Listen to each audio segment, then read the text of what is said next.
School ടൈമിൽ ഭയങ്കര പേടിയായിരുന്നു ഫ്രണ്ട്സിനോട് പറയാൻ അവർ അക്സെപ്റ്റ് ചെയ്യുമെന്നൊക്കെ. ഇപ്പൊ നിങ്ങൾ കോളേജ് ലൈഫിലേക്ക് നാട്ടിലേക്ക് വന്നു, നിങ്ങളുടെ രണ്ടുപേരുടെ റിലേഷൻഷിപ്പ് ഈ ഒരു വ്യക്തിയോട് ഓപ്പൺ ആയിട്ട് പറയാ എന്ന് തോന്നി അങ്ങനെ പറഞ്ഞൊരു വ്യക്തി ഉണ്ടോ നിങ്ങളുടെ ലൈഫിൽ? ഞാൻ എന്റെ കോളേജിലെ ഫ്രണ്ട്സിനോട് പറഞ്ഞിട്ടുണ്ടായിരുന്നു.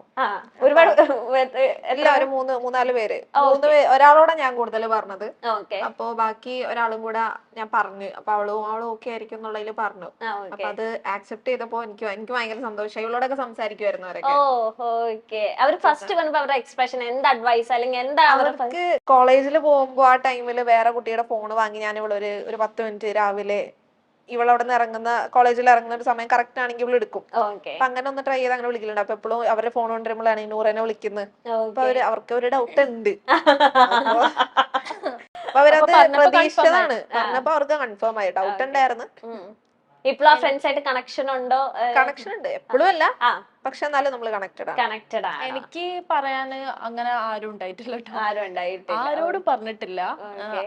ലൈക് പാരന്റ്സ് അറിഞ്ഞതാണ്, അല്ലാണ്ട് ഞാൻ പോയി പറഞ്ഞതല്ല. ആരോടും അങ്ങനെ പറഞ്ഞിട്ടില്ല. ഓക്കെ. അതിനുശേഷം വീണ്ടും 3 ഇയേഴ്സിന് ശേഷം വീണ്ടും നിങ്ങളെ വീട്ടിൽ വീണ്ടും പൊക്കി. അത് നൂറയുടെ പാരന്റ്സ് തന്നെയാണ് പൊക്കലും അടിമേടിക്കല്. ഞാൻ കാരണം ശരിക്കും പറഞ്ഞാൽ ഇവള് കുറെ സ്ട്രഗിൾ ചെയ്തിട്ടുണ്ട്. കാരണം എന്റെ ഒരു വിവരമില്ലായ്മ കൊണ്ട് പിടിക്കുന്നു. എന്നിട്ട് ഇവളെ വീട്ടിൽ പ്രശ്നമാവുന്നു, ഇവക്ക് കുറെ സ്ട്രഗിൾ ആവുന്നുണ്ടായിരുന്നു, എനിക്കും വരുന്നുണ്ടായിരുന്നു. പക്ഷെ ഓക്കെ, ഒരു കെയർലെസ്നെസ് ആയിട്ടാണ് എനിക്ക് തോന്നുന്നത്. കെയർലെസ്നെസ് അല്ല, ഉമ്മാക്ക് പെട്ടെന്ന് മനസ്സിലാവുന്നത്. ഒരു വട്ടം ഡൗട്ട് ആയ പിന്നെ ആ ഒരു ചാറ്റ് ചെയ്യുമ്പോൾ എന്റെ വീട്ടിലെ സംശയം ഉമ്മി തുടങ്ങി. ഇങ്ങനെ ഫോൺ പിടിക്കുകയാണെങ്കിൽ നൂറക്ക് മെസ്സേജ് അയക്കാനാണ്. അപ്പൊ ഞാൻ ഒരു ചാറ്റ് ചെയ്യാൻ പഠിച്ചു. അങ്ങനെ ഒരു ഉമ്മമാരെ പിടിച്ചു. ഓക്കെ. ഇപ്പം ഏറ്റവും കൂടുതൽ ഒരു പക്ഷേ ഇപ്പൊ ഞാൻ ന്യൂസും ഇതെല്ലാം വായിച്ചപ്പോഴത്തേനും നിങ്ങളെ കുറിച്ച് ഞാൻ റിസർച്ച് ചെയ്തപ്പോ എനിക്ക് മനസ്സിലാക്കിയത് നൂറയുടെ പേരൻസ് ഭയങ്കരമായിട്ട് ആദിലയുടെ പേരൻസിനോട് പുഷ് ചെയ്യുന്നുണ്ടായിരുന്നു, ഇങ്ങനെ മാറണം. ഇപ്പൊ അങ്ങനെ ഉണ്ടായിരുന്നില്ലെങ്കിൽ ആദിലയുടെ പേരൻസ് അക്സെപ്റ്റ് ചെയ്യുമായിരുന്നോ? നൂറയുടെ ഫാമിലിയും കൂടെ സപ്പോർട്ട് ആയിരുന്നെങ്കിൽ ആദിലയുടെ പേരൻസ് സപ്പോർട്ട് ചെയ്യുമായിരുന്നോ? എനിക്ക് തോന്നിയിട്ടില്ല. ഓക്കെ. ഇവയുടെ കാര്യം ലൈക്ക് അവിടെ റിലീജിയന്റെ ഒരു പ്രശ്നമുണ്ട്. ഇപ്പൊ നമ്മള് റിലീജിയനും എല്ലാതും മാറ്റി വെച്ചിട്ട് ഒരു മനുഷ്യനായിട്ട് തിങ്ക് ചെയ്യുകയാണെങ്കിൽ മേ ബി ആക്സെപ്റ്റ് ചെയ്തേനെ.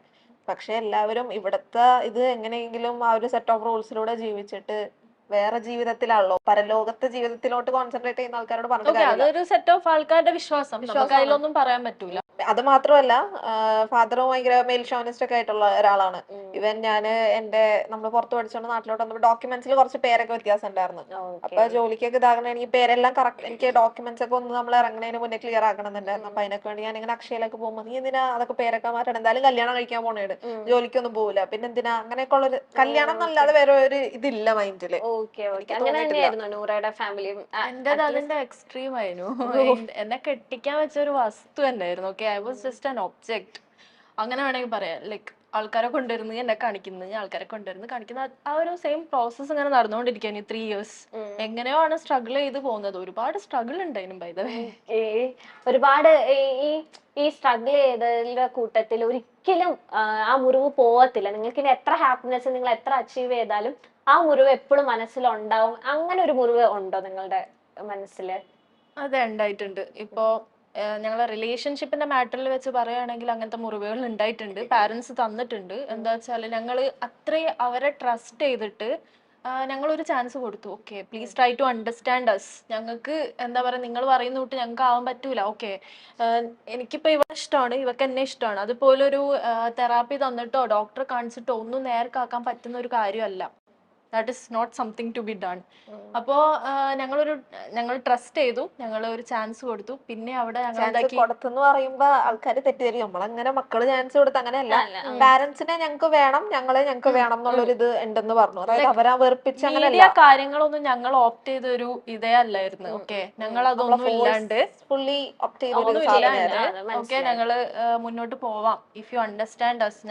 ഞങ്ങളത് പാടു നോക്കി ഞങ്ങൾ ജീവിച്ചോളാം, ജോലി ചെയ്ത് ആർക്കും ഒരു ശല്യമില്ലാണ്ട് ഞങ്ങൾ ജീവിച്ചോളാം. അതൊന്നും കേൾക്കാണ്ട് പിന്നെയും ഞങ്ങളെ സെപ്പറേറ്റ് ചെയ്യാൻ നോക്കി. അത് വലിയൊരു മുറിവാണ്. അതെപ്പോ ഇതാക്കിയാലും മാറില്ല. ഇപ്പൊ നിങ്ങൾ 12th വരെ സൗദിയിലായിരുന്നല്ലോ. അപ്പൊ ഈ കേരളത്തിലത്തെ ലോസിനെ പറ്റി, ഇവിടത്തെ ഇങ്ങനെയൊക്കെ പോയ ഇങ്ങനത്തെ ഒരു നിയമസഹായം ഉണ്ട്, അങ്ങനെയൊക്കെ നിങ്ങൾക്ക് നോളജ് തന്നത് ആരാണ്? കമ്മ്യൂണിറ്റിയുള്ള ആൾക്കാർ നോളേജ് തന്നിട്ടുണ്ടായിരുന്നു. നമ്മള് സ്റ്റാർട്ടിങ്ങിൽ കമ്മ്യൂണിറ്റിയിലുള്ള ആൾക്കാരല്ല, നമ്മൾ കുറെ റീസെർച്ച് ചെയ്തിട്ടുണ്ടായിരുന്നു. ഓക്കെ. പക്ഷെ കൂടുതൽ കാണുന്നത് ട്രാൻസ്ജെൻഡേഴ്സിന്റെ കാര്യങ്ങൾ നമ്മൾ കണ്ടുകൊണ്ടിരുന്നത്, ഇന്റർനെറ്റിലും പെട്ടെന്ന് അവൈലബിൾ ആയിട്ടുള്ളത്. അതല്ലാതെ നമ്മുടെ നാട്ടിൽ വന്ന നമ്മുടെ ലെസ്ബിയൻ, ആ, ഗേ അങ്ങനത്തെ അങ്ങനെ നമ്മൾക്ക് ഇതുണ്ടെന്ന് നമ്മള് വലിയൊരു പിന്നീട് ഐഡിയ അല്ലായിരുന്നു. അതിനൊന്നും തീരെ ഐഡിയ, ട്രാൻസ്ജെൻഡേഴ്സിന്റെ ഇത് മാത്രമേ ഉള്ളൂ നമ്മൾ അതെ അതെ കാണുന്നത്, അതെ അതെ വേറെ ഒന്നും സത്യം. ഇല്ലല്ലോ. ഇല്ല ഇല്ല. അപ്പൊ അങ്ങനെ കുറച്ചിങ്ങനെ റീസെർച്ച് ഒക്കെ ചെയ്ത് വന്നപ്പോ അത് കുഴപ്പമൊന്നുമില്ല, ലീഗലൈസ് ചെയ്തിട്ടുണ്ട്. നമ്മളും കുറച്ച് സ്റ്റഡീസ് ഒക്കെ നടത്തി, അങ്ങനെ നമുക്ക് മനസ്സിലായി. അപ്പൊ ഇത്രയും സ്ട്രിക്റ്റ് ആണല്ലോ, അപ്പൊ നിങ്ങളുടെ രണ്ടുപേരുടെ വീട്ടിൽ ഇത്രയും പൂട്ടിട്ട്, അപ്പൊ എങ്ങനെ ഒരു ഫസ്റ്റ് ഒരു മീഡിയ അപ്രോച്ചിലേക്ക് അതിലേക്ക് എങ്ങനെ എത്തിപ്പെടാം? കാരണം പേരൻസിന്റെ കണ്ണു വെട്ടിച്ച് വേണമല്ലോ നിങ്ങൾക്ക് ഓരോ കാര്യങ്ങളും ചെയ്യാനായിട്ട്. ഇവളാണ് ഫസ്റ്റ് ലൈക് മീഡിയയിൽ ഒരു ഞാൻ ആക്ച്വലി FB-ല് ഒരു വീഡിയോ ഇട്ടതാ, ഇൻസ്റ്റാഗ്രാമില്. അതിനുശേഷമാണ് നമ്മൾ മീഡിയയിലോട്ട് പോകുന്നത്. അപ്പൊ അവിടെ വന്നു, ലൈക്ക് ഞാൻ ഈ ക്യാമറയുടെ മുന്നിൽ ഫോട്ടോ എടുക്കാൻ വരെ എനിക്ക് ഭയങ്കര ബുദ്ധിമുട്ടുള്ള ഒരാളായിരുന്നു പണ്ട് ട്ടോ. അത് ഭയങ്കര എന്തോ പോലെയായിരുന്നു എനിക്ക് ഫോട്ടോ എടുക്കാനും വീഡിയോ എടുക്കാനൊക്കെ ഭയങ്കര അങ്ങനത്തെ ഒരു ഇതില് കഴിക്കാനോ വെറുതെ ഒരു ഇങ്ങനെ എടുക്കും, അങ്ങനത്തെ ഒരു ഇതായിരുന്നു. പക്ഷെ ആ ഒരു നേരത്ത് എനിക്ക് എന്ത് സ്ട്രെങ്ത്തിലാണ് ഞാൻ അത് പറഞ്ഞതെന്ന് എനിക്കറിയില്ല, ഇപ്പോഴും എനിക്കറിയില്ല.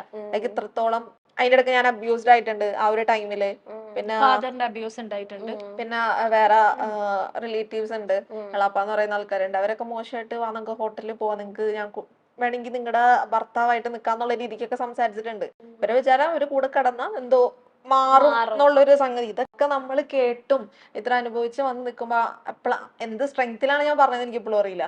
പക്ഷെ ആ ഒരു സംഭവങ്ങളൊക്കെ ആയിരിക്കും എന്നെ അങ്ങനെ ഷേപ്പ് ചെയ്ത് എനിക്കത് പറയാനുള്ള ഒരു സ്ട്രെങ്ത് തന്നതും അങ്ങനെയാണെന്നാണ് എനിക്ക് തോന്നുന്നത്. അതെ അതെ, ആ ന്യൂസിലൊക്കെ ഭയങ്കര മെച്യൂർഡ് ആയിട്ട് ഓരോ കാര്യങ്ങളും, അതിലാണ് ഏറ്റവും കൂടുതൽ, കാരണം നൂറേനെ ഇല്ലായിരുന്നല്ലോ, അപ്പൊ ഭയങ്കര മെച്യൂർഡ് ആയിട്ടാണ് സംസാരിച്ചത്. അപ്പൊ ഞാൻ ആ ന്യൂസ് വായിച്ചപ്പം ഒരുപാട് പേരെ കമന്റ്സ്, ഇപ്പം ഒരുപാട് ഞങ്ങൾ ഇങ്ങനെ ഇന്റർവ്യൂസ് ചെയ്യുമ്പോഴത്തേനും ഇപ്പൊ നമ്മൾ ഓരോ കാര്യങ്ങളും അടിയിൽ കമന്റ്സ് വരുമല്ലോ, നിങ്ങൾക്ക് ഇരുന്ന് ചിരിക്കാം, സ്വന്തം കുടുംബത്തിൽ വന്നാലാണ് ആ വേദന അറിയുള്ളൂ എന്നാണ് എല്ലാ ഇന്റർവ്യൂസിന്റെ അടിയിലും ഞാൻ കണ്ടത്.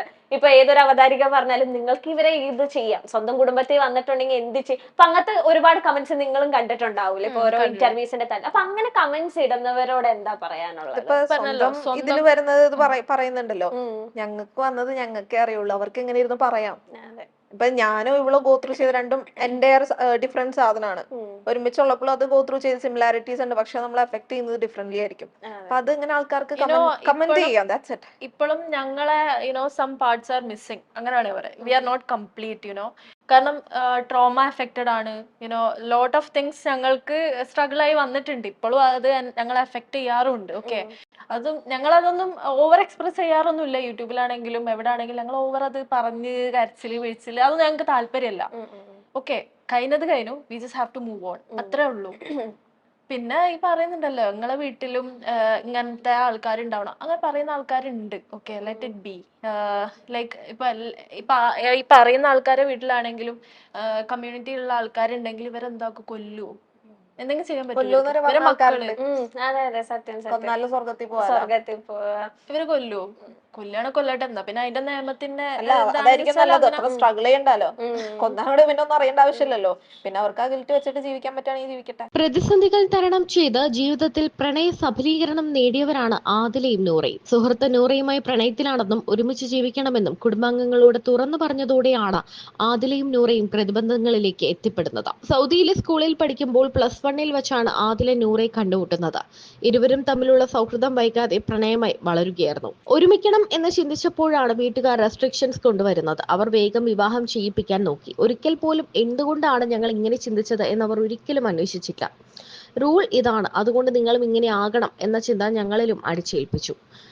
അപ്പോഴാണ് വീട് വിട്ടിറങ്ങാം എന്ന തീരുമാനത്തിൽ എത്തുന്നത്. ആദ്യകാലങ്ങളിൽ ഞങ്ങൾക്കും മനസ്സിലായിരുന്നില്ല ഐഡന്റിറ്റി. പിന്നീട് ഗൂഗിളിലും മറ്റും സെർച്ച് ചെയ്തപ്പോഴാണ് കാര്യങ്ങളിൽ ഒരു വ്യക്തത വരുന്നത്. തുടക്ക സമയത്ത് നമുക്ക് ഫ്രണ്ട്ഷിപ്പിൽ തന്നെ ഒരു പൊസസീവ്നെസ്സും മറ്റും ഉണ്ടായിരുന്നു എന്ന് ആദിലയും നൂറയും പറയുന്നു. ഓപ്പോസിറ്റ് ജെൻഡർ ആയിരുന്നുവെങ്കിൽ വിവാഹം കഴിക്കാമായിരുന്നല്ലോ, രണ്ടാളും മുസ്ലിം ആയിരുന്നു, അപ്പോൾ വിഷയം ഉണ്ടാകില്ലല്ലോ എന്ന ചിന്തയും വന്നു. ഇനി എന്ത് എന്ന് ചിന്തിക്കുമ്പോഴാണ് ഗൂഗിളിൽ നിന്നും നമുക്ക് ഒരുമിച്ച് ജീവിക്കാം എന്ന് മനസ്സിലാക്കുന്നത് എന്നും ഇരുവരും പറയുന്നു. വീട്ടിൽ പറയേണ്ട കാര്യം വന്നിട്ടില്ല, അല്ലാതെ തന്നെ അവർക്ക് കാര്യങ്ങൾ മനസ്സിലായി എന്നും അറിഞ്ഞ സമയത്ത് അവർ ഞെട്ടിപ്പോയി എന്നും പറയുന്നു.